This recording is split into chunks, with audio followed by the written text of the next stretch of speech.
Welcome to the Pregame Pint. We are here live at Against the Grain Brewery. Behind us, as always, is Louisville Slugger Field, where Louisville City will take on the Oklahoma City Energy tonight at 7:30 p.m. Joining me right now is Taylor Sorrels from the Louisville Cougars. How's it going?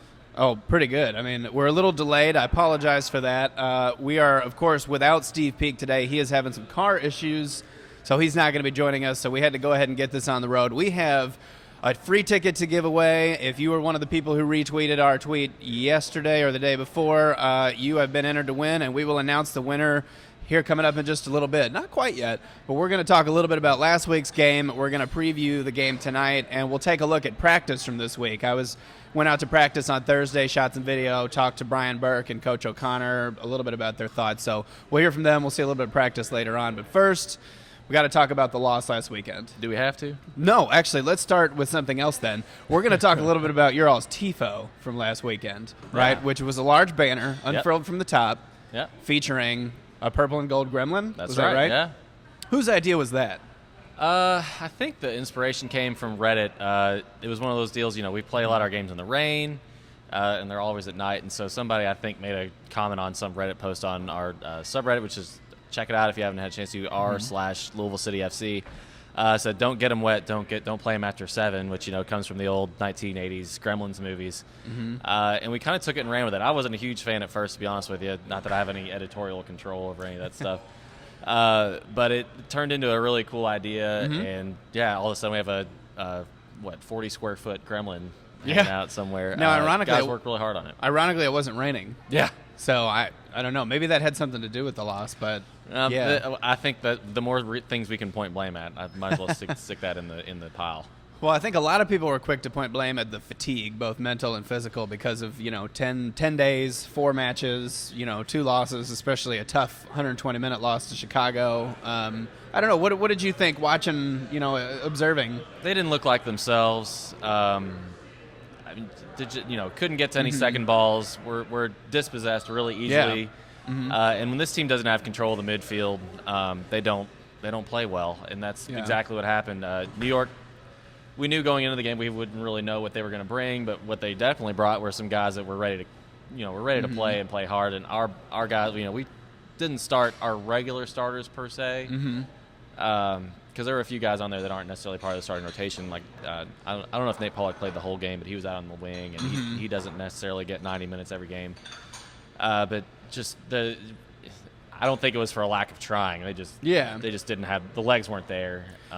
I thought in the Chicago game it looked like you could see the fatigue and you could see the mental fatigue, and I feel like in this game you could see some of the frustration of that. You could see that they were sort of lingering effects of they know what we need to do, we know what we want to do, we know what we're capable of doing, but we're just not executing. And I think that all that the style of play that we have, which is a very possession oriented, high pressure type of play. That's all very energy and effort based. I mean, you can't play that way without having those elements in your game. And when you don't have the energy to dedicate to that, I mean, it was really apparent that we weren't going to be able to stay in the game. And which brings up the question: do we have another way to play? And we didn't necessarily see it in that game. The second half there were a whole bunch of subs that came in at halftime, and there was some bright spots there. Like Colin Fernandez, I thought did a really good job in the second half, playing as a defensive midfielder in front of the back four. I thought Sean Reynolds put in a pretty good shift, and I thought Sid was trying his heart out up there when he came in for Fondy, Sid Rivera. But otherwise, I mean, we couldn't string passes together. I mean, possession was almost non-existent for us. If we had any access to those stats, which I don't, I think they'd paint a pretty clear picture of who had the better game. Well, in terms of the stats, actually, I think it kind of tells the tale of the tape, especially one in particular was that Louisville managed 14 shots to New York's 8. So it was. How many of those were on goal, though? That's the difference. That's the difference maker. There were actually only 4 of those were on goal, and 3 for New York Red Bulls. So New York Red Bulls put 3 shots on goal. Only 1 of them was saved. So it kind of shows that Scott Goodwin came up with 1 save, but 2 were just situations, especially on that giveaway where he didn't have a chance. Yeah, he had no chance on that first goal. Out of 3 shots on goal, maybe 2 of which he had a chance at, he got 1, 50% save percentage there. I would give him. But then you look at 14-8. Actually, it was weird. In both halves, Louisville City managed 7 shots, and in both halves, New York managed 4 shots. Yeah. So it was consistently getting forward still, but just not putting the accuracy, not putting the right things on target. So yeah. No, I'd agree with you. I think that. Yeah. Sorry, I got some. We have a visitor here. We've got 2 little ones here. Here, buddy. We got Jack, who's going to join us for just a moment. Jack, I want to bring you in here on this. All right, Jack, what were your thoughts? Were you at last weekend's game? He didn't get to watch. I don't think he's going to be there tonight, but I don't think he got to watch it live. And now we've got Court. Can I pick up Court and bring him in here? All right, no. Court, come here. Let me get you a chair. Nothing like impromptu guest appearances. Whoa! Can you sit up here? Nope. Court doesn't want to join. All right, but Jack's going to sit up here and monitor. All right. So. Oh, sorry, man. Did I knock you over? That's all right. I take out little kids sometimes, it's just... Get up there. Okay. All right, so we've got them roaming around. We're going to have them come in here for a little bit. All right, so... It's a family show, guys. This is Courtney. We are, it's a family event. It's the whole thing. We are family-friendly. The games are family-friendly. We've had record attendance the last couple games. Yeah, 74-54. I think that speaks to it. Jack knows it. Jack, give me some. Yep. Jack knows what's up. So... We're going to take a little break. We're going to look at the practice from this week and see a little bit about coaches' thoughts, see what they were working on, and then we'll come back.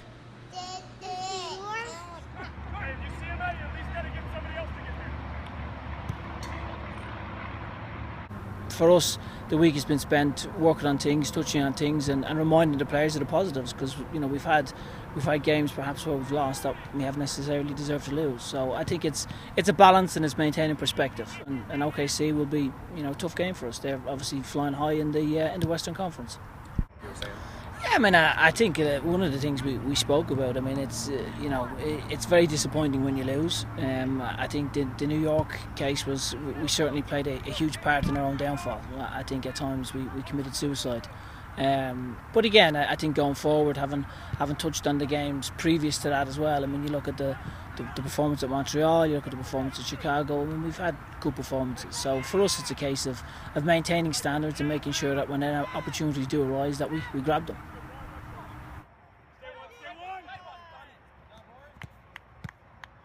I think when we play the way we're supposed to, and we move the ball like we're supposed to, and James wants us to, we look really good on the field. And I think if we just stayed doing that and moving the ball quick, we'll get behind teams a lot. Yeah, it's been pretty rough. I mean, we've had, like you said, we were traveling. We're in Canada, then we're in New York, then we're in Chicago. It was a rough stretch. We got a good result in Canada, and we mixed stuff up in New York, and Chicago. We played well, so we're still playing good soccer. We just got to stick to it, and now that we're all rested, we've had a week behind us. We can work on stuff. We've been doing a little bit of double days and stuff, so we'll be ready for. We're gonna be ready for this weekend for sure. You could see by the way we played, tired legs, tired, minds. I mean, you look at the decision making, you look at the goals we gave away. I mean, we played a huge part in their goals. But again, the positives when we sit down and go through. We're nearly halfway through the season, so for us to have had the start that we had, we've been really pleased, and it's a case of head down and drive on and getting back to taking chances and being the team that we know we're very capable of being.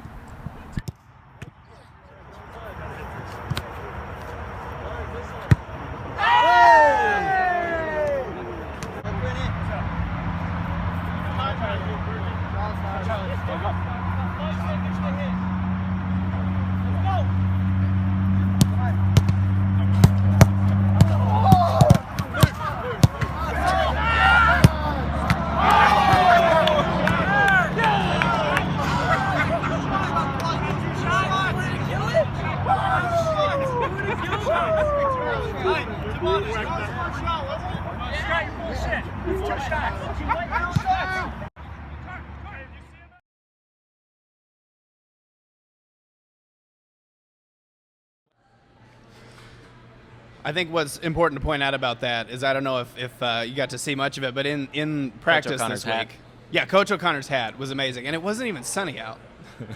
It wasn't even sunny out. Can't be too careful. But yeah, I know. Especially when you're Irish. He has always had that explanation. It was funny because he also wears a face mask over it too. You could see in the video, and he told me, he said, somebody kind of jokingly said, "Oh yeah, you should get this too," and he said, "Okay." You think I'm joking? No, I'll wear it. Lawrence and he of does. Arabia would be proud, I'll tell you. I know he does. But I think what stood out to me about that practice a little bit was that there was a little bit of a lighter atmosphere at times, and you saw them playing butts up in the goal, which we used to do at tennis when I taught that. Was do that as a punishment. These guys were just taking some shots on goal. Scott Goodwin was there to stop them, and if you couldn't make it, you had to go into the goal and turn around and take your punishment. So. Hopefully we don't say that too much. But, it's one of those things where it was like, I said, Coach, it looked like it was a little bit of a lighter atmosphere out there. And he said, yeah. I said, we're trying to focus. We know what we need to do. We're just trying to buckle down.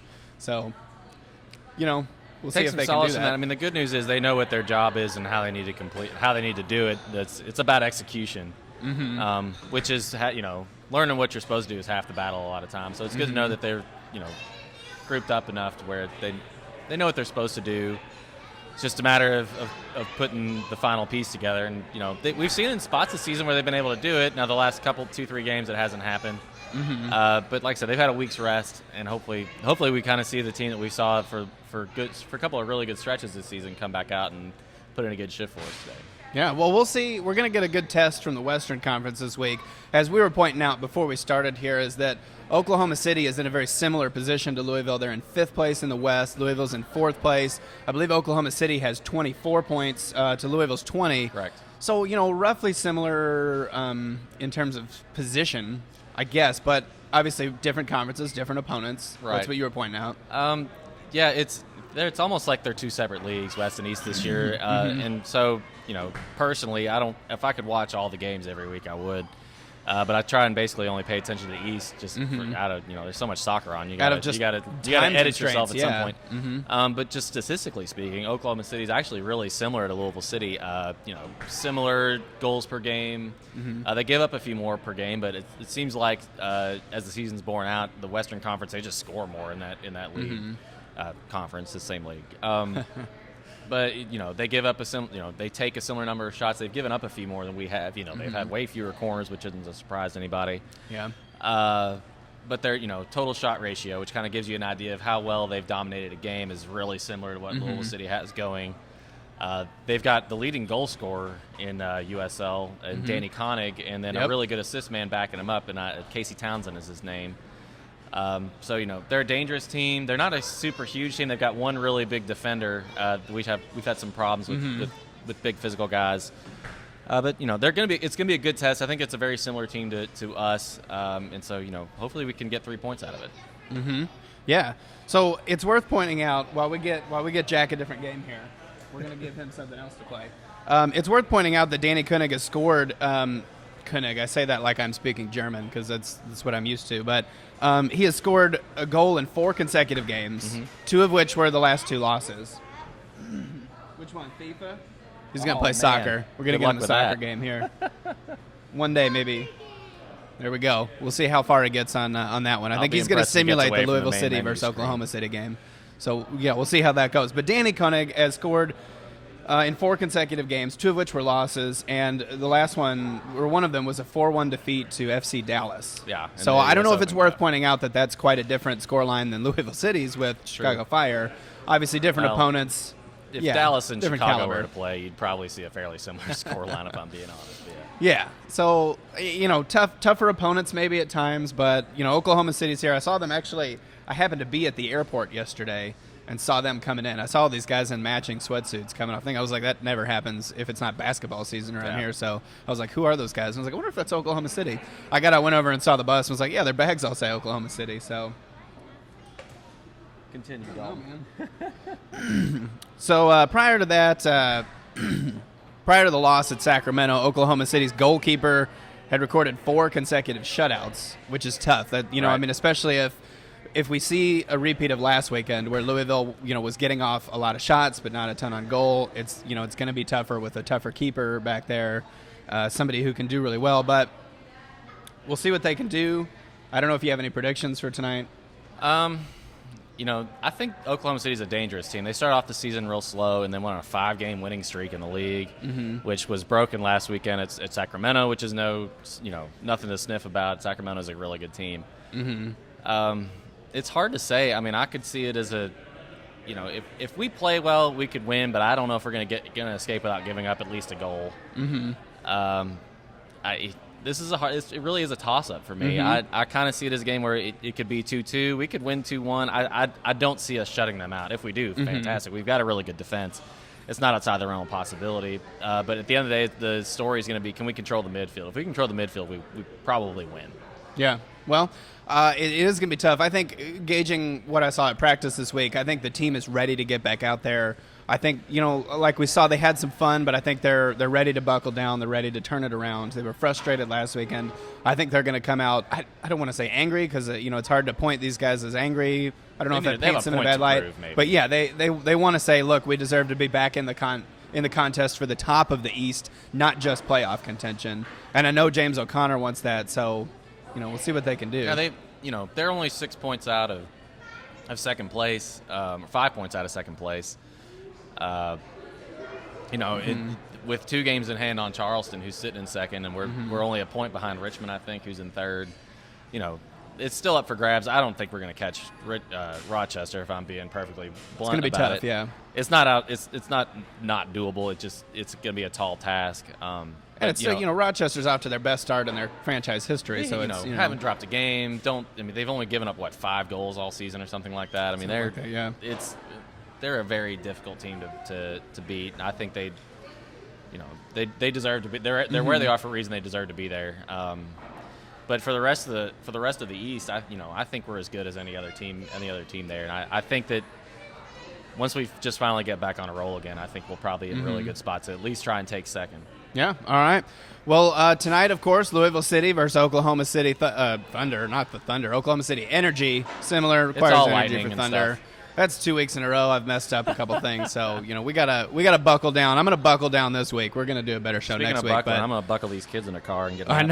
I know, but make sure you get them a nap. Bring them out to the game tonight. Remember, the pregame pint, as well as Louisville City, are family friendly. We want to include everybody. So thanks for joining us today. We'll see you out here 7:30 p.m. Louisville City versus Oklahoma City. But wait, there's more. We've got to give away a ticket to the game. That's so right. I want to thank everybody that tweeted, retweeted us, got the word out there, was participating and helping the pregame pint get shared and get more views. So congratulations to David Stamper, or I'm a fan of his tag or handle at Land of Giants.